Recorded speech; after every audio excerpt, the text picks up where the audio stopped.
Hello friends, class 12 biology series second lecture में आपका स्वागत है। तो चलिए हम देखते हैं क्लास 12 की बायोलॉजी। हमारे YouTube channel different science zone में आपका स्वागत है। सबसे पहले हम क्लास 12 की बायोलॉजी को समझते हैं। ताकि इतना तक हम पढ़े थे।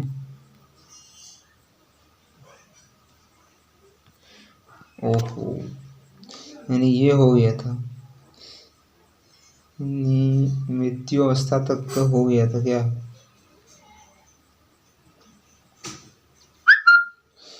यानी ये क्लियर था, यानी ये क्लियर था। हमको क्या पढ़ना है? रिप्रोडक्शन यानी जनन। फर्स्ट में हमको क्या पढ़ना है? जनन।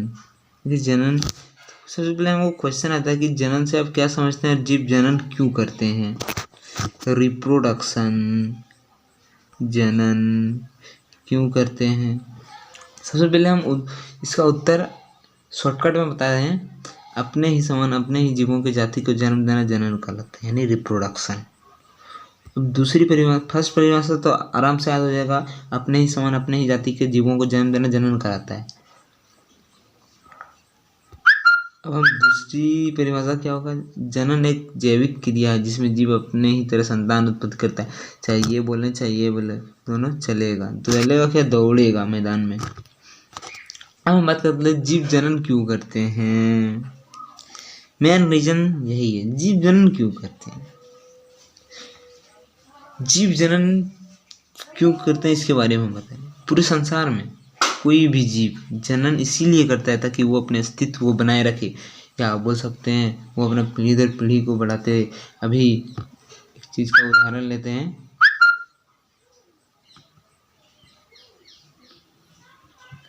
क्या डायनासोर है अभी हमारे बीच? क्या आप बता सकते हैं? कमेंट सेक्शन में कमेंट कीजिएगा। डायनासोर की जाति अवेलेबल है हमारे इंडिया में।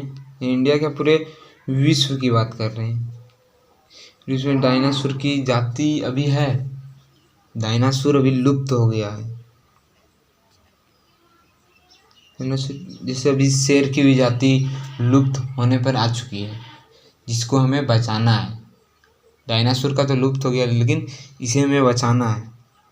अब पूरे संसार में तो जीव जनन क्यों करते? पूरे संसार में जीव जनन इसीलिए करते हैं क्योंकि अपने अस्तित्व को बनाए रखता है। मान के चले हम मनुष्य यदि अपने पीढ़ी को जनन को यदि कोई भी जनन नहीं करता है तो पीढ़ी दर पीढ़ी चलेगा उसका कैसे? इसी फर्स्ट का अपने अस्तित्व को बनाए रखता है। यानी मनुष्य जनन करने की क्षमता नहीं रहेगी इसमें, तो क्या इसका अस्तित्व बना रहेगा? नहीं ना। अब बात कर लेते हैं टाइप्स ऑफ रिप्रोडक्शन, यानी जनन के प्रकार। जनन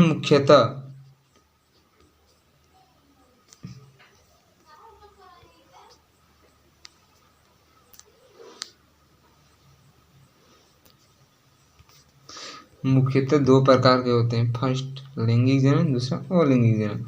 व्हाट इज सेक्सुअल रिप्रोडक्शन? लैंगिक जनन।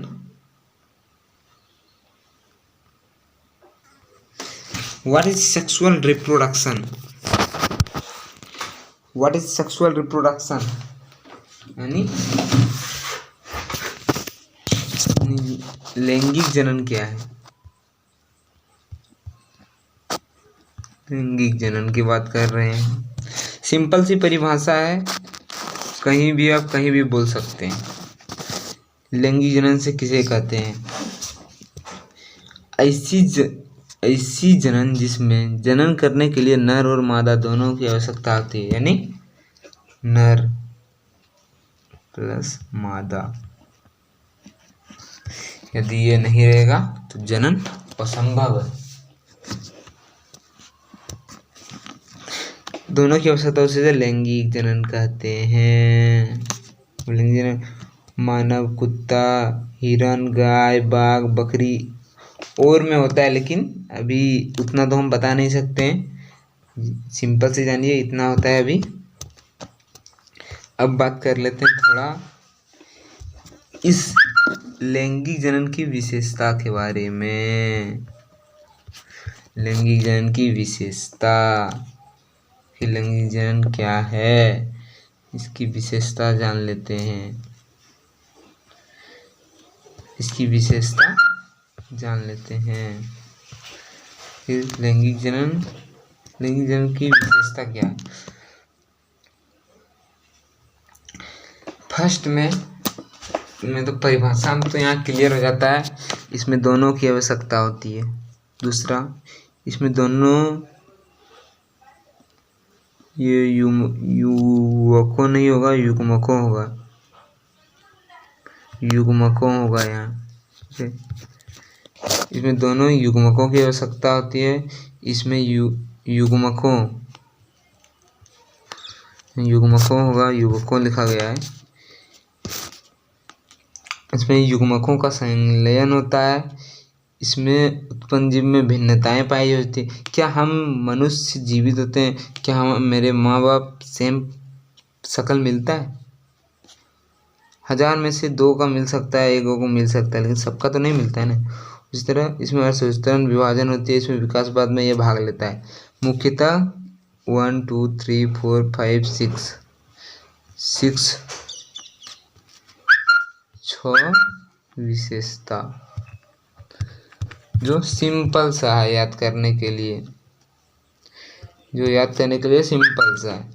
अब बात कर लेते हैं अलैंगिक जनन।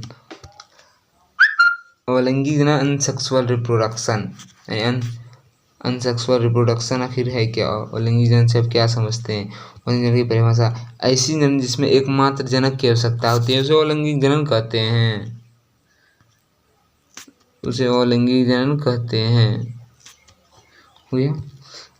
अलैंगिक जनन का example Plasmodium, amoeba, paramecium spirogyra, ये अलैंगिक जनन के अंतर्गत आता है।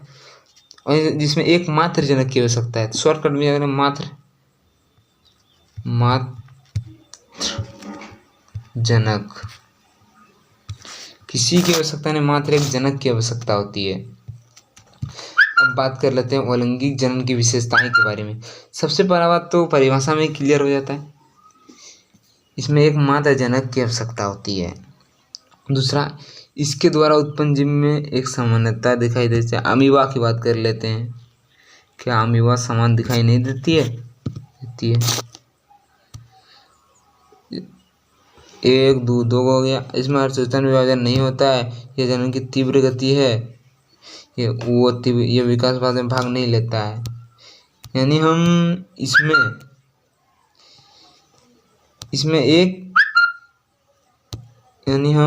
इसमें एक और बदलाव कर सकते हैं 7वां नंबर में।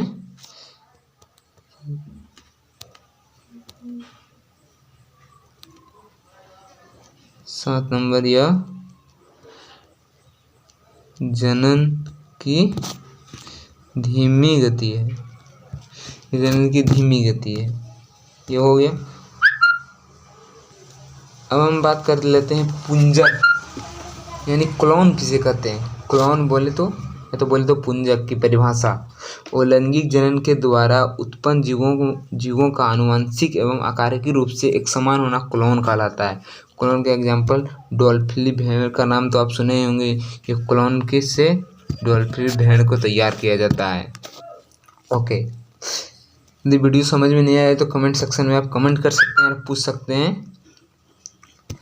आज हम बता रहे हैं कि आज इसकी परिभाषा क्लियर नहीं करेंगे, अलैंगिक जनन के प्रकार कितने होते हैं। आज सिर्फ प्रकार कितने होते हैं वो बता देंगे, परिभाषा अगले वीडियो में हम क्लियर करेंगे। अलैंगिक जनन के प्रकार, टाइप्स ऑफ अनसेक्सुअल रिप्रोडक्शन। फर्स्ट में फिशन यानी विखंडन, ब्लीडिंग यानी मुकुलन, कायिक जनन, पुनर्जर्जन, बीजाणु निर्माण, खंडन। ये 6 प्रकार हैं। 6 प्रकार का होता है अलैंगिक जनन। मात्र 6 प्रकार का होता है। अलैंगिक जनन 6 प्रकार का होता है, ये बाद में क्लियर कराया जाएगा। इसी तरह का वीडियो देखने के हमारे चैनल को यूट्यूब में सब्सक्राइब करना ना भूलें।